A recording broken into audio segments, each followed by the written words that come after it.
ஒன்றிய அரசின் பட்ஜெட்டில் சொத்துக்கள் விற்பனைக்கான மதிப்பீட்டு விலை பலன் ரத்து செய்யப்பட்டிருப்பதால் ரியல் எஸ்டேட் வணிகம் கடுமையான பாதிப்புக்கு உள்ளாகும் சூழல் உருவாகியுள்ளது. பட்ஜெட்டில் நீண்டகால மூலதன ஆதாய வரி குறைக்கப்பட்டிருந்தாலும் முன்பை விட மிக அதிகமான தொகையை வரியாக மட்டுமே செலுத்த வேண்டிய நிலை ஏற்பட்டிருக்கிறது. ஒன்றிய அரசின் பட்ஜெட்டில் சொத்து விற்பனைக்கான நீண்டகால மூலதன ஆதாய வரி 20%இலிருந்து 12.5% குறைக்கப்பட்டுள்ளது. இந்த வரி விற்பனை விலையை பொறுத்து கூடுதல் வரி மற்றும் செஸ் வரி ஆகியவற்றையும் சேர்த்து 14.95% வரை நிர்ணயிக்கப்படும். ஆனால் 2001 மற்றும் அதன் பிறகு வாங்கப்பட்ட சொத்துக்களுக்கான இண்டெக்சேஷன் பெனிஃபிட் எனப்படும் மதிப்பீட்டு விலைக்கான பலன் ரத்து செய்யப்பட்டுள்ளது.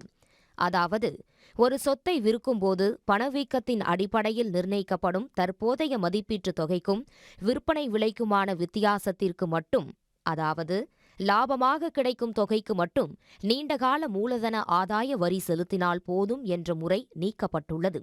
ஆனால் சொத்து வாங்கும்போது கொடுக்கப்பட்ட விலைக்கும் தற்போதைய மதிப்பீட்டு தொகைக்குமான வித்தியாசத்திற்கான வரியை செலுத்த வேண்டிய நிலை ஏற்பட்டுள்ளது. இதனால் சொத்துக்களை விற்பவர்கள் கடுமையான வரிச்சுமைக்கு உள்ளாகும் நிலைமை ஏற்பட்டுள்ளது. இன்னைக்கு வாங்கியிருந்தாலும் அந்த வேல்யூ அதை கழிச்சிட்டு இன்றைக்கி விற்கிற விலைக்கு நீங்கள் டேக்ஸ் சதவீதத்தை குறைச்சிட்டாங்க. ஆனால் இந்த சலுகை இல்லது, அட்ஜஸ்ட்மெண்ட், இன்ஃப்ளேஷனுக்காக அட்ஜஸ்ட்மெண்ட், அது ரொம்ப நேச்சுரல், அது கொடுத்தே ஆகணும், அதை தூக்கிட்டாங்க. இது ஒரு இன்ஜஸ்டிஸ்னே சொல்லலாம். வீடுகள் அந்த சொத்து விற்கிறவங்களுக்கு ஒரு இன்ஜஸ்டிஸ்னே சொல்லலாம்.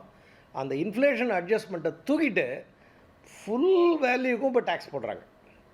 இதனால் அவங்க கட்டுற கேபிட்டல் கெயின்ஸ் டேக்ஸ் கண்டிப்பாக அதிக பேர்டன் சொத்துக்களை விற்கிறவங்களுக்கு வரும். அதாவது நீங்கள் 1 கோடி ரூபாய்க்கு ஒரு ப்ராப்பர்ட்டி வாங்கியிருந்தீங்கன்னா இன்றைக்கி அந்த ப்ராப்பர்ட்டி 3,63,00,000 வாங்கினதா கணக்கு எடுத்துப்பாங்க. நீங்கள் 4 கோடிக்கு விற்றீங்கன்னா உங்களுடைய நிகர லாபம் வெறும் 27 லட்சம் தான். அந்த 27 லட்சத்துக்கு 20% டேக்ஸ் பே பண்ணுவீங்க. அப்படின்னா ஒரு கிட்டத்தட்ட ஒரு 5 லட்சம் டேக்ஸ் பே பண்ணுவீங்க. ஆனால் இன்றைக்கி கேபிட்டல் கெயின் டேக்ஸ் 20% 12% குறைச்சிட்டாங்க. ஆனால் அந்த இண்டெக்ஸேஷன் பெனிஃபிட் எடுத்துட்டாங்க. அப்படின்னா என்னென்னா, நீங்கள் 1 கோடிக்கு வாங்கி 4 கோடிக்கு விற்றீங்கன்னா உங்களுடைய 3 கோடி ரூபாய்க்கும் நீங்கள் 12% டேக்ஸ் பே பண்ண வேண்டி வரும். அது பார்த்திங்கன்னா கிட்டத்தட்ட 37 லட்சம் வரும். ஸோ 5 லட்சம் டேக்ஸ் பே பண்ண இடத்துல இன்றைக்கி 37 லட்சம் டேக்ஸ் பே பண்ண வேண்டி வரும்.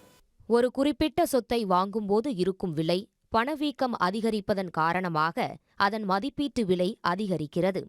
இந்த மதிப்பீட்டு விலையை வருமான வரித்துறை நிர்ணயிக்கிறது. ஒன்றிய அரசு ஒவ்வொரு ஆண்டும் பணவீக்கத்திற்கான அட்டவணையை அரசிதழில் வெளியிடும். பணவீக்கம் அதிகரிப்பதன் மூலம் மதிப்பீட்டு விலையும் அதிகரிக்கும் என்பதால் நீண்டகால மூலதன ஆதாய வரியாக செலுத்தும் தொகையும் குறைவாக இருந்து வந்தது. சொத்துக்களின் மதிப்பீட்டு விலை வருமான வரித்துறையால் நிர்ணயிக்கப்படும் ஒரு குறிப்பிட்ட ஆண்டிலிருந்து கணக்கீடு செய்யப்படும்.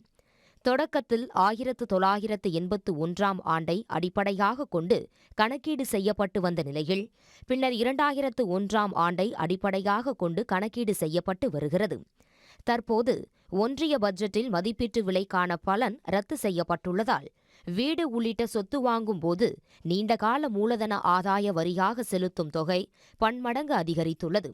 இதனால் ரியல் எஸ்டேட் வணிகம் கடுமையாக பாதிக்கப்படும் என்றும் கணக்கில் காட்டப்படாத ரொக்க பரிவர்த்தனை அதிகரிக்கும் என்றும் குற்றச்சாட்டு எழுந்துள்ளது.